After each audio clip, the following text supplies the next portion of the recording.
El Señor esté con ustedes. Y con tu espíritu.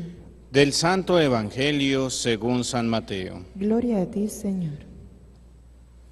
En aquel tiempo, mientras Jesús hablaba, se le acercó un jefe de la sinagoga, se postró ante él y le dijo: Señor, mi hija acaba de morir, pero ven tú a imponerle las manos y volverá a vivir.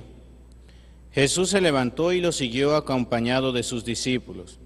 Entonces una mujer que padecía flujo de sangre desde hacía 12 años, se le acercó por detrás y le tocó la orilla del manto, pues pensaba: con solo tocar su manto me curaré. Jesús, volviéndose, la miró y le dijo: Hija, ten confianza, tu fe te ha curado. Y en aquel mismo instante quedó curada la mujer. Cuando llegó a la casa del jefe de la sinagoga, vio Jesús a los flautistas y el tumulto de la gente, y les dijo: Retírense de aquí, la niña no está muerta, está dormida. Y todos se burlaron de él. En cuanto hicieron salir a la gente, entró Jesús, tomó a la niña de la mano, y ésta se levantó. La noticia se difundió por toda aquella región. Palabra del Señor. Gloria a ti, Señor Jesús. Nos sentamos un momento. Estamos escuchando el Evangelio de San Mateo, donde nos habla sobre esta niña que cumplió, que tenía 12 años, según el Evangelio, según nos narra el Evangelio de San Marcos, que lo escuchamos hace unos 2 o 3 domingos hacia atrás. Y que en el Evangelio de San Marcos, que escuchamos en domingo, no en la versión de Mateo que escuchamos el día de hoy, nos hablaba de una edad de la niña y también nos decía cuántos años llevaba esta mujer sufriendo de ese flujo, de esa hemorragia. En la versión de San Marcos nos dice, ¿verdad? Llevaba 12 años esta mujer sufriendo de ese flujo de sangre. Y también la niña tenía una edad de 12 años. ¿Esto qué significa? Que fue el domingo pasado, este domingo hace 8 días que escuchamos este Evangelio, nos dice San Marcos, ¿verdad? En aquel tiempo, cuando Jesús regresó en la barca al otro lado del lago, se quedó en la orilla y ahí se le reunió mucha gente. Entonces se le acercó uno de los jefes de la sinagoga llamado Jairo. Al ver a Jesús se echó a sus pies y le suplicaba con insistencia: mi hija está agonizando, ven a imponerle las manos para que se cure y viva. Jesús fue con él y mucha gente lo seguía y lo apretujaba. Y ahí viene el relato de esta mujer. Entre la gente había una mujer que padecía flujo de sangre desde hacía 12 años. Aquí ven cómo nos pone, desde hacía 12 años. Había sufrido mucho en manos de los médicos y había gastado en eso toda su fortuna, pero en vez de mejorar, había empeorado. Oyó hablar de Jesús y vino y se le acercó por detrás entre la gente y le tocó el manto pensando que con solo tocarle el vestido se curaría. Inmediatamente se le secó la fuente de su hemorragia y sintió en su cuerpo que estaba curada. Me voy a brincar un poquito cuando llega Jesús hacia la casa de la niña, dice: entonces Jesús echó fuera a la gente y con los padres de la niña y sus acompañantes entró a donde estaba la niña.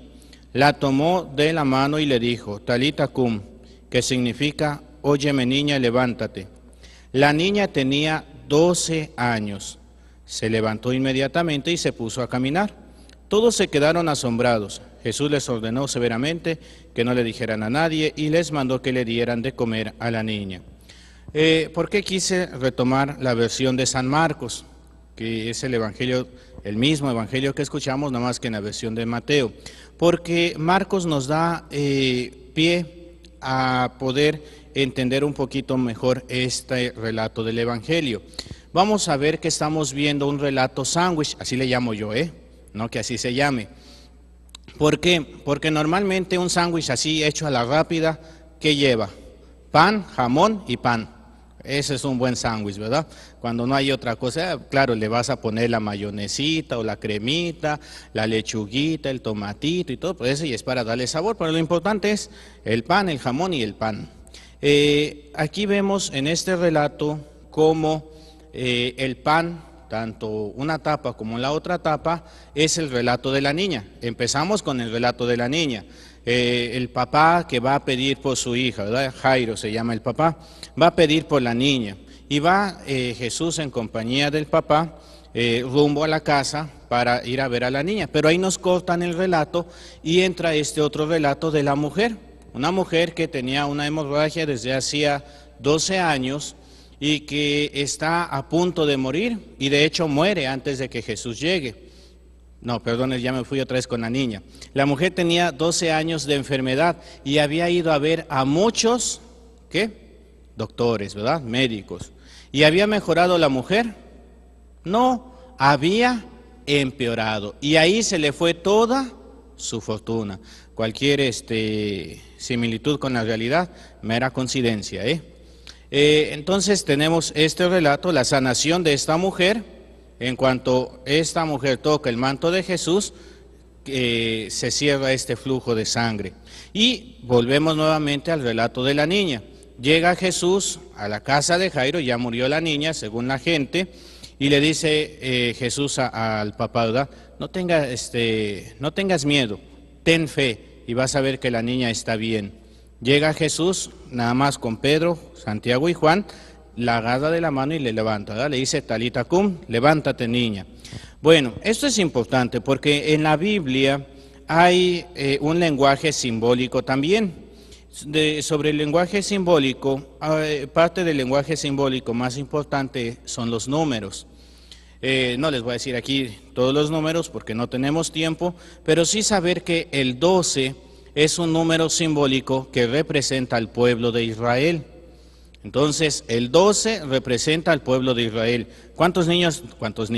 ¿Cuántos años tenía la niña? 12. ¿Cuántos años de enfermedad tenía esa mujer? 12. Quiere decir que nos está hablando del pueblo de Israel. El pueblo de Israel que está siendo clamado Dios para que vengan a rescatar a ese pueblo. Y entonces Dios va a ir con esa ayuda que es el Mesías, su hijo, para que le dé la vida. Tenemos que el pueblo de Israel ha estado enfermo. No es que sean 12 años de esta mujer, es que el pueblo de Israel ha estado enfermo y está perdiendo vida. La sangre es vitalidad, es la vida. Para el pueblo de Israel, el derramamiento de sangre es tirar la vida que Dios te da. Por eso, cuando había un derramamiento de sangre, la persona estaba impura, porque estaba en contra de la vida que Dios da.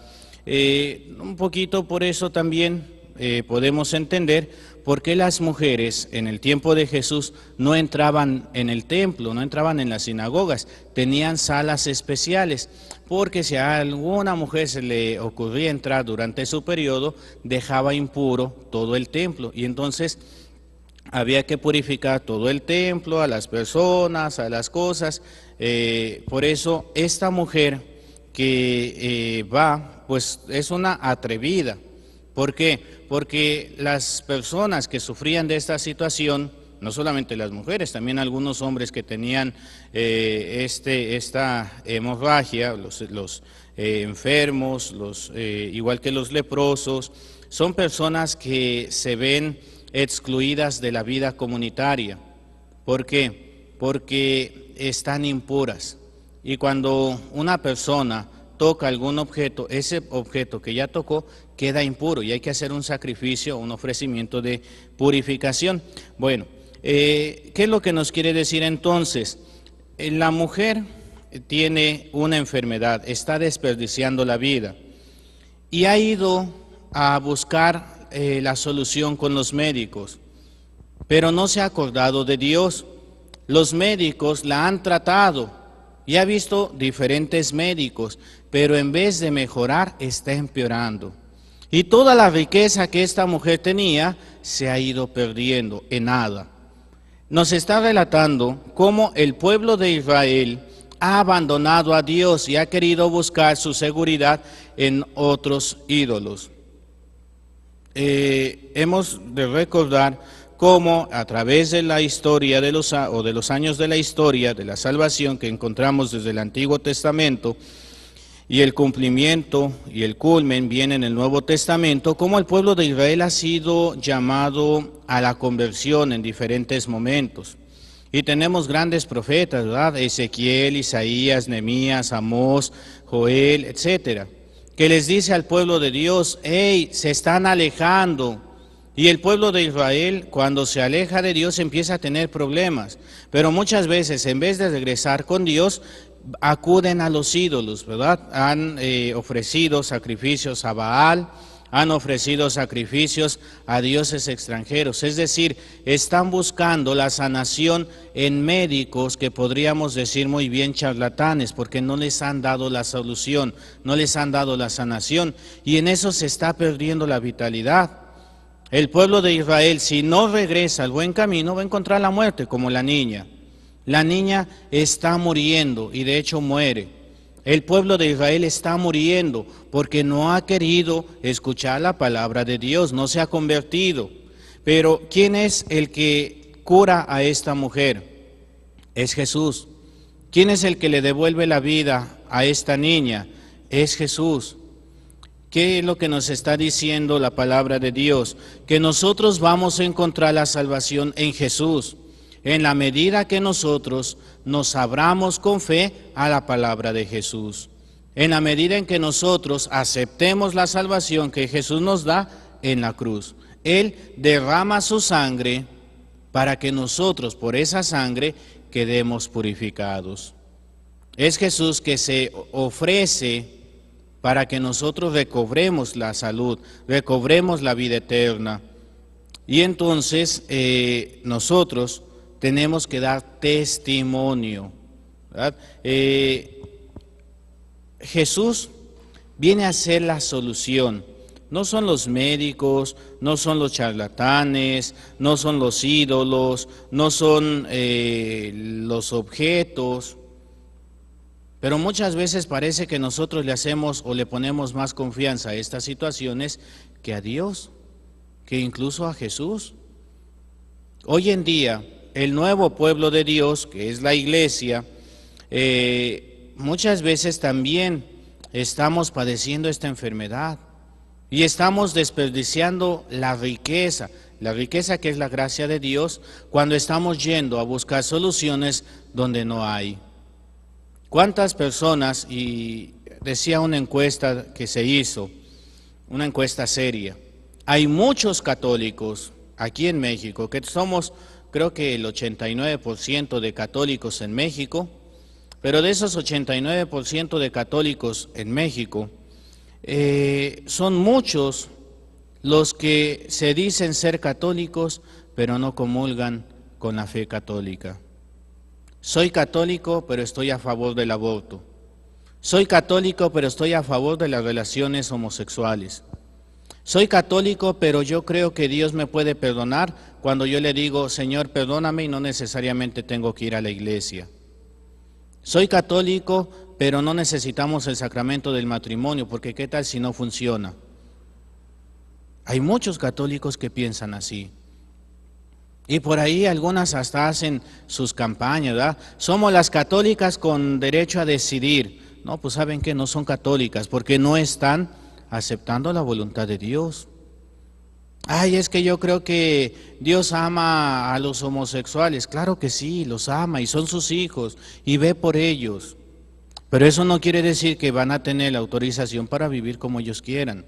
Como se supone que también nosotros no tenemos esa autorización.